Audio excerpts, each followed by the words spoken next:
നമസ്കാരം എല്ലാ കുട്ടികൾക്കും സുഭാഷാണ്.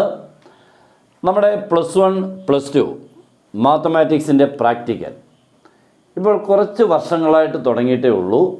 അതിന് മുൻപ് വരെയും physics, chemistry, biology, computer science മറ്റുള്ള വിഷയങ്ങൾക്കൊക്കെ ചിലതിന് പ്രാക്ടിക്കൽ ഉണ്ടായിരുന്നു.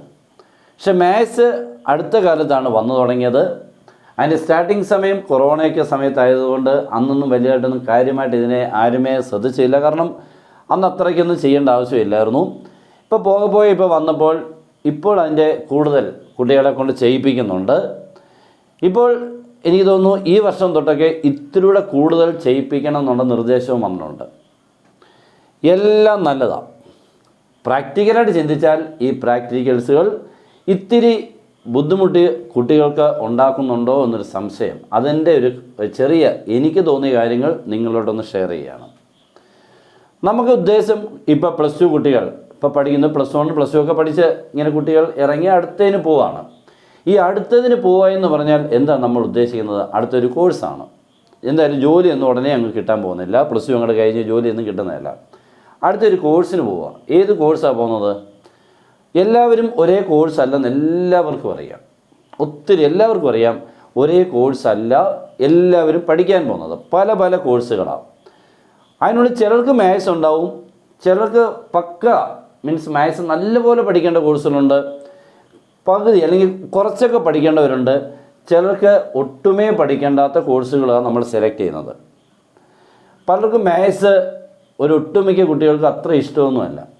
പിന്നെ സിലബസിൽ വന്നിട്ടുള്ളത് കൊണ്ട് പഠിക്കുന്നു. പിന്നെ ചിലർക്കല്ല ഭയങ്കരമായിട്ട് ഇഷ്ടമുണ്ട്. പിന്നെ പഠിച്ച് തുടങ്ങി ഇഷ്ടപ്പെടുന്ന ഒത്തിരി കുട്ടികളുമുണ്ട്. അത് എൻ്റെ മുന്നിൽ ഞാൻ നല്ല പോലെ അനുഭവിക്കുന്നതാണ് ആ സന്തോഷം. ഇപ്പോൾ ഇതൊന്നും അല്ല ഞാനിപ്പോൾ പറയാൻ വന്നത്. ഈ പ്രാക്ടിക്കൽ കൊണ്ടുള്ള പ്രശ്നങ്ങൾ ഒത്തിരി ഉണ്ട്. അത് ഒന്ന് നിങ്ങളോടൊന്ന് പറയുന്നു. നിങ്ങൾക്കത് തോന്നിയെങ്കിൽ ആ രീതിയിൽ കൂടെ നിങ്ങൾക്ക് തോന്നുന്നുണ്ടെങ്കിൽ ലൈക്ക് ചെയ്യാം, ഇല്ലെങ്കിൽ അത് വിടാം. അത്രേ ഉള്ളൂ. ഞാൻ അത്രേ ഉദ്ദേശിക്കുന്നുള്ളൂ. ഇപ്പോൾ ഏകദേശം പ്രാക്ടിക്കൽ ടെക്സ്റ്റ് ബുക്കിനുള്ളിൽ ഏകദേശം 30-ൽ പരം പ്രാക്ടിക്കൽ ചെയ്യാനുള്ള കാര്യങ്ങൾ അവിടെ നമ്മുടെ പ്രാക്ടിക്കലിൻ്റെ ടെക്സ്റ്റ് ബുക്കിലുണ്ട്. ഇത് ചെയ്യിക്കാൻ തുടങ്ങിയാൽ എത്ര സമയം ഒരു കുട്ടിക്ക് ഇതൊന്ന് പഠിച്ച് വെച്ചത് ഓർത്തിരിക്കാൻ എത്ര സമയം വേണം? നിങ്ങളൊന്ന് ആലോചിച്ച് നോക്കിക്കേ. നമ്മൾ മുഴുവൻ സിസ്റ്റത്തിലാണ് ചെയ്യുന്നത്.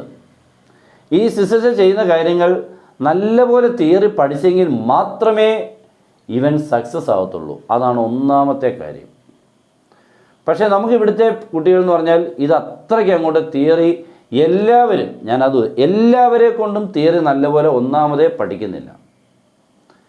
ആ പഠിക്കാത്ത ഘട്ടത്തിൽ ഇവനെയും കൂടെ അങ്ങോട്ട് തലയിലോട്ട് വെച്ച് കൊടുത്താൽ തിയറിയുടെ ബോർഡ് എക്സാം അല്ലെങ്കിൽ പബ്ലിക് എക്സാമിൻ്റെ സ്ഥിതി എന്താവും? ഇത് എത്രത്തോളം സമയം വേണം ഇവനെ ഒന്ന് പഠിച്ചെടുത്തിട്ട് എല്ലാം ഒന്ന് ചെയ്തെടുത്ത് ഒരാൾക്ക് തന്നെ ഒന്ന് ചെയ്യാൻ പറ്റുന്ന രീതി എത്തണമെങ്കിൽ കുറേ സമയങ്ങൾ. ഇതിൻ്റെ ഇടയ്ക്ക് മറ്റുള്ള പ്രാക്ടിക്കലുണ്ട്. ഇപ്പോൾ ഒരു സയൻസ് കുട്ടിക്ക് 4 പ്രാക്ടിക്കൽ ചെയ്യണം. ഈ 4 പ്രാക്ടിക്കൽ ചെയ്യുന്നതെന്ന് പറഞ്ഞാൽ എത്ര പ്രാക്ടിക്കൽസുകൾ തലയിലിരിക്കും? ഇതിനിടയ്ക്ക് ഇത്രയും നമ്മുടെ സബ്ജക്ട്സുകൾ, ഇത്രയും ചാപ്റ്റേഴ്സുകൾ, അതിനുള്ളിലുള്ള ക്വസ്റ്റ്യൻസുകൾ മനഃപ്പാഠമാക്കേണ്ടതുണ്ട്, ചെയ്തു പഠിക്കേണ്ടതുണ്ട്, ഡിറൈവ് ചെയ്യേണ്ട ഒത്തിരി ഫിസിക്സിൻ്റെ ടോപ്പിക്സ് ഉണ്ട്. ഇത്രയും അവർക്ക് പറ്റുമോ എന്നൊന്ന് ചിന്തിക്കുന്നത് നല്ലതായിരിക്കും. പ്രാക്ടിക്കൽ എന്നുള്ളത് ഒരിക്കലും ഞാൻ പറയത്തില്ല മോശമാണെന്ന്. നല്ലൊരു സംഭവം തന്നെയാണ്. പ്രത്യേകിച്ച് മാത്സിൻ്റെ ഞാനത് ചെയ്യിപ്പിക്കുന്നതാണ്. നല്ല കാര്യങ്ങൾ നമ്മൾ പലതും കേട്ട് വിശ്വസിച്ചത് കണ്ട് യാഥാർത്ഥ്യത്തിലോട്ട് മാറുന്ന ഒരു സംഭവം തന്നെയാണ് പ്രാക്ടിക്കൽ. നമ്മൾ പലതും ചുമ്മാതെ വിശ്വസിച്ച് ടീച്ചേഴ്സ് പറയുന്നു, വിശ്വസിച്ച് അങ്ങനെയായിരിക്കും ഇങ്ങനെയായിരിക്കും ഒക്കെ. പക്ഷെ അതൊക്കെ നമ്മൾ റിയാലിറ്റിയിൽ കാണുന്നു. നല്ലതാണ്, രസകരമായിട്ടുള്ള സംഭവത്തിലാണ് ഞാനതൊക്കെ എല്ലാം കണ്ടേക്കുന്നതും പഠിപ്പിച്ചേക്കുന്നതും കുട്ടികൾക്കെല്ലാം മനസ്സിലാവുന്നതും ഒക്കെ ഉണ്ട്. പക്ഷേ അത്രയും മനസ്സിലാക്കാൻ വേണ്ടി എടുക്കുന്ന സമയം തിയറിക്കുള്ള സമയം നഷ്ടപ്പെടുത്തുക. ഈ തിയറി നഷ്ടപ്പെട്ടാലുള്ള കുഴപ്പം ഇപ്പോൾ എൻ്റെ നോട്ടത്തിൽ തിയറിയാണോ പ്രാക്ടിക്കലാണോ ഏറ്റവും കൂടുതൽ വേണം എന്നുള്ളതിനെക്കുറിച്ചുകൊണ്ട് ഞാൻ ഇതിൻ്റെ അകത്ത് പറയുന്നത്. നമുക്കിത് കഴിഞ്ഞ് പോകുന്നത് ഇപ്പം മാത്സ് ഓറിയൻറ്റഡ് ആയിട്ടുള്ളതാണെങ്കിൽ ഡിഗ്രിക്ക് പോകുമ്പോൾ പലതിനുമുണ്ട്. ഒന്നിന് മാത്രമല്ല പലത്. ഇപ്പോൾ BBA, BCA, BSc computer science, BSc maths, BSc physics, BSc chemistry, ഇങ്ങനെ BSc ഇലക്ട്രോണിക്സ്, ഇങ്ങനെ കിടക്കുക അവിടെ തന്നെ. ഇനി അതിൻ്റെ എഞ്ചിനീയറിംഗ് മേഖലയിൽ പോയി കഴിഞ്ഞാൽ അങ്ങനെ എല്ലായിടത്തും മാത്സ് ഉണ്ട്. പക്ഷെ അവിടെ എല്ലാം നമുക്ക് വേണ്ടത് കൂടുതലും പ്രാക്ടിക്കലിനേക്കാളും കൂടുതൽ തിയറിറ്റിക്കലായിട്ടുള്ള കാര്യങ്ങൾ അറിഞ്ഞെങ്കിലേ പിന്നീടുള്ള കോഴ്സുകൾക്ക് നമുക്ക് രക്ഷപ്പെടാൻ പറ്റും.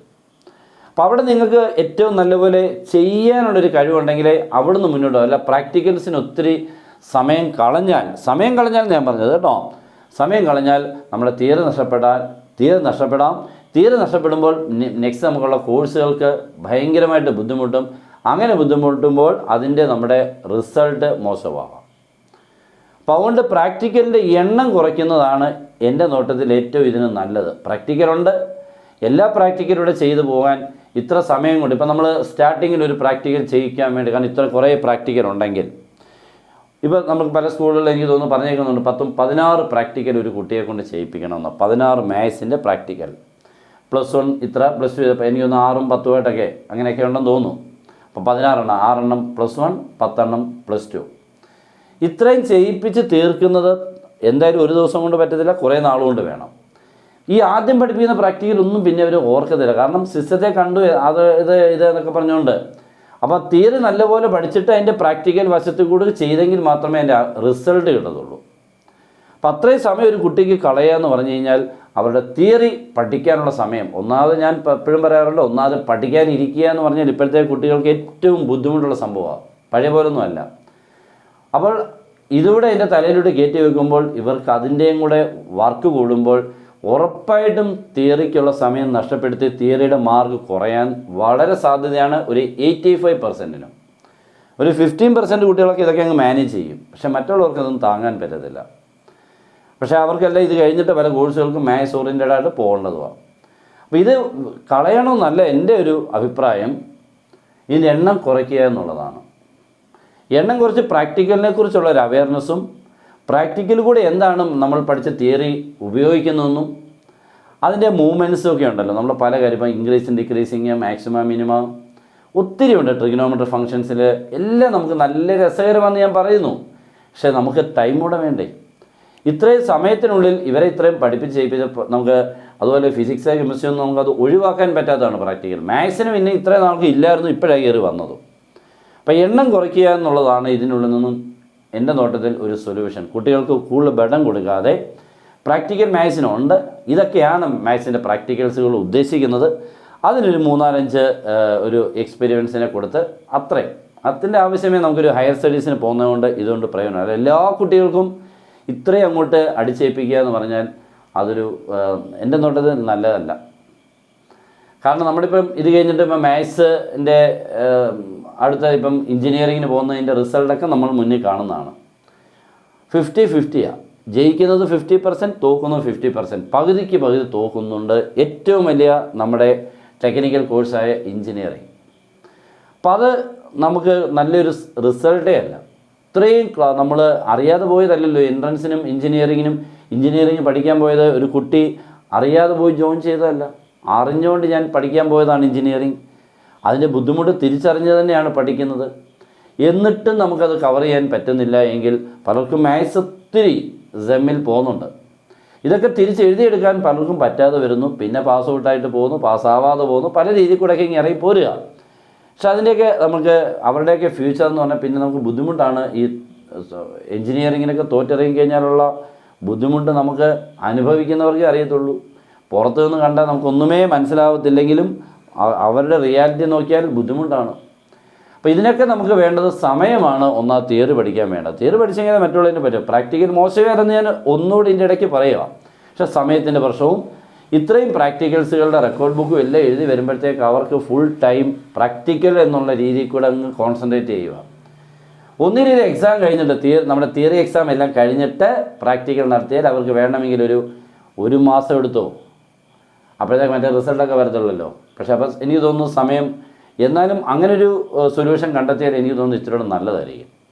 ഇല്ലെങ്കിൽ പ്രശ്നം തന്നെയാണ് ഈ പ്രാക്ടിക്കൽ. അതുകൊണ്ട് ഒന്നുകിൽ പ്രാക്ടിക്കലിൻ്റെ എണ്ണം കുറച്ചുകൊണ്ട് പ്രാക്ടിക്കൽക്ക് അവയർനെസ് കൊടുത്ത് എന്താണ് പ്രാക്ടിക്കൽ, എന്തുകൊണ്ടാണ് പ്രാക്ടിക്കൽ നല്ലതാണെന്നുള്ളതോടൊക്കെ ഒന്ന് മനസ്സിലാക്കുന്നതിൽ കവിഞ്ഞ് ഒത്തിരി പ്രാക്ടിക്കൽസ് എണ്ണം കൂട്ടുന്നത് അത്ര അഭികാമ്യമല്ല, മീൻസ് നല്ലതല്ല.